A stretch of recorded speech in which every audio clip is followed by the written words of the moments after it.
Audio clip number 31، اس میں آپ قرآن پاک کی سورہ بقرہ کی آیت نمبر 90 سے لے کر 92 تک کی تلاوت، ترجمہ اور تفسیر صراط الجنان سنیں گے۔ بسم اللہ الرحمن الرحیم۔ ترجمہ: اللہ کے نام سے شروع جو نہایت مہربان رحمت والا ہے۔ بئس ما اشتروا به أنفسهم أن يكفروا بما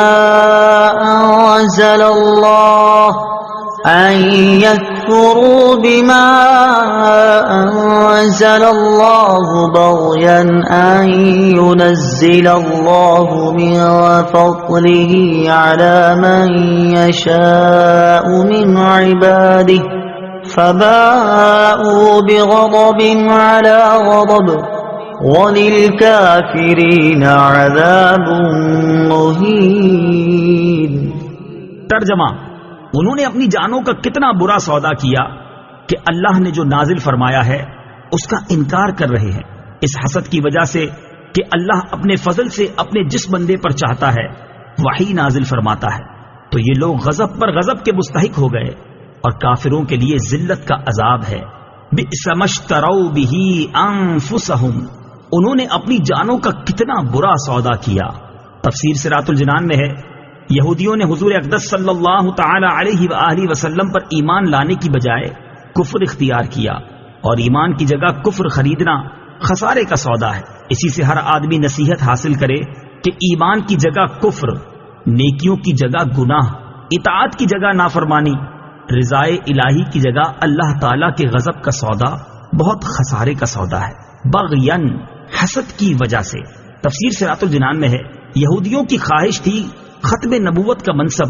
بنی اسرائیل میں سے کسی کو ملتا، لیکن جب انہوں نے دیکھا کہ وہ اس منصب سے محروم رہے اور بنی اسماعیل کو یہ منصب مل گیا تو وہ حسد کی وجہ سے حضور پرنور صلی اللہ تعالی علیہ وآلہ وسلم اور ان پر نازل ہونے والی اللہ تعالی کی کتاب قرآن مجید کے منکر ہو گئے۔ اس سے معلوم ہوا کہ منصب و مرتبے کی طلب انسان کے دل میں حسد پیدا ہونے کا ایک سبب ہے، اور یہ بھی معلوم ہوا کہ حسد ایسا خبیث مرض ہے جو انسان کو کفر تک بھی لے جا سکتا ہے۔ وَإِذَا قِيلَ لَهُمْ آمِنُوا بِمَا أَنزَلَ اللَّهُ قَالُوا نُؤْمِنُ بِمَا أُنزِلَ عَلَيْنَا وَيَكْفُرُونَ بِمَا وَرَاءَهُ وَهُوَ الْحَقُّ مُصَدِّقًا لِمَا مَعَهُمْ قُلْ فَلِمَ تَقْتُلُونَ أَنبِيَاءَ اللَّهِ مِن قَبْلُ إِن كُنتُم مُّؤْمِنِينَ۔ ترجمہ: اور جب ان سے کہا جائے کہ اس پر ایمان لاؤ جو اللہ نے نازل فرمایا ہے تو کہتے ہیں ہم اسی پر ایمان لاتے ہیں جو ہمارے اوپر نازل کیا گیا، اور وہ تورات کے علاوہ دیگر کا انکار کرتے ہیں، حالانکہ وہ قرآن بھی حق ہے، ان کے پاس موجود کتاب کی تصدیق کرنے والا ہے۔ اے محبوب تم فرما دو کہ اے یہودیوں، اگر تم ایمان والے تھے